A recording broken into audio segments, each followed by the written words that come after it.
patres conscripti, cum res atque pericula nostre considero, et cum sententias nonolorum ipse mecum reputo. Illi mihi diseruisse, iudentur de poena eorum, qui patria, parentibus, aris atque, focis suius bellum pararue. Res autam monet, caure ab illis magis quam, quid in illos statuamus consultare, nam cetera maleficia tum persequare, ubi facta sunt, hoc nisi provideris ne accidat, ubi evenit frustra ludicia implores. Capta urbe nihil fit reliqui victis. I am of quite a different opinion, senators, when I consider the dangers of our situation and when I mull over the opinions that several have expressed. They seem to me to have been discussing the punishment of those who have planned war for their country, their parents, their altars, and their own homes. The circumstances are warning us to be more on guard against them than to be thinking about what we should decide to do to them. With other crimes, you may pursue them when they have been committed. Unless you see to it that this one does not occur, your pleading in court would be useless. When the city has been taken, nothing is left for those who have been beaten. Bene, et composite Caesar paro ante in hoc ordine de vita et morte deseruit. Credo falsa existumans ea, quae de inferis memorantur. Diverso inter malos abonis loca taetra, inculta foeda atque formitulosa habere. Itaque sensuit pecunias eorum publicandas, ipsos per municipia in custodii sabendos. Vi delicet timens, ne, si Romae sint, aut a popularibus connurationis, aut a multitudine conducta per vim eripiantur.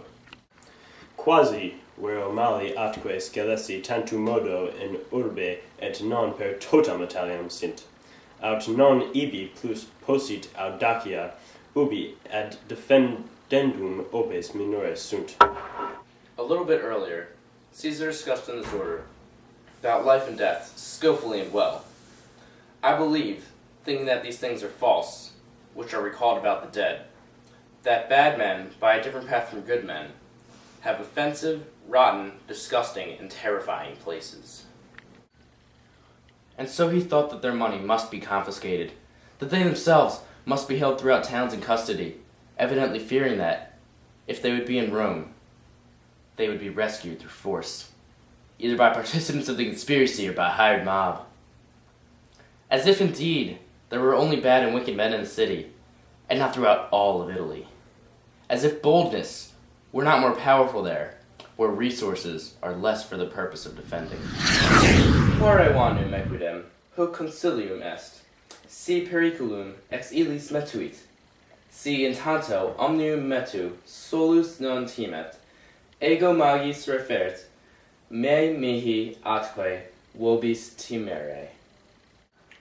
Qua re, cum de pilentulo, ceterisque, statuetis, procerto habetote, vos simul de exercitu Catilinae, et de omnibus coniuratis decanere. Quanto vos attentius, ea agetis, tanto illis animus infirmior erit, si polum mudo vos languere viderint, iam omnes feroces aderunt. That is why this is quite a silly plan indeed, if he's afraid that they pose a threat. If in the midst of such a universal anxiety, he's the only one who is not afraid, then all the more important for me to be afraid for myself and for you. Therefore, when you make a decision about Publius Lentulus and the rest of them, be absolutely sure that you are at the same time making a decision about Catiline's army and about all of the conspirators. The more vigorously you deal with them, the less confidence they will have. If they see you acting just a bit weakly, they will be here in a moment with all of their violent passion. Quare ego ita conseo, cum nefario concilio sceleratorum, cuium res publica in summa paricula venerit. Iuque indico valc Turci et legatorum elogrogum convicti. Confessique sint caedem incendia aliaque se foeda atque crudelia facinore, in cuius patriamque paruisse. De confessis, sicuti de manifestis rerum capitalium, more maiorum supplicium sumundum. Therefore I think thus. Since the Republic came into the greatest danger, by means of the nefarious plan of criminal citizens, and since they have been convicted by the evidence of Titus Volturcius and the messengers of the Allobroges, and since they have confessed that they had prepared slaughter, fire, and other foul and cruel crimes against citizens and the country, punishment must be taken up from those who have confessed to, just as from those who have been caught in the act of capital crimes by the custom of the ancestors.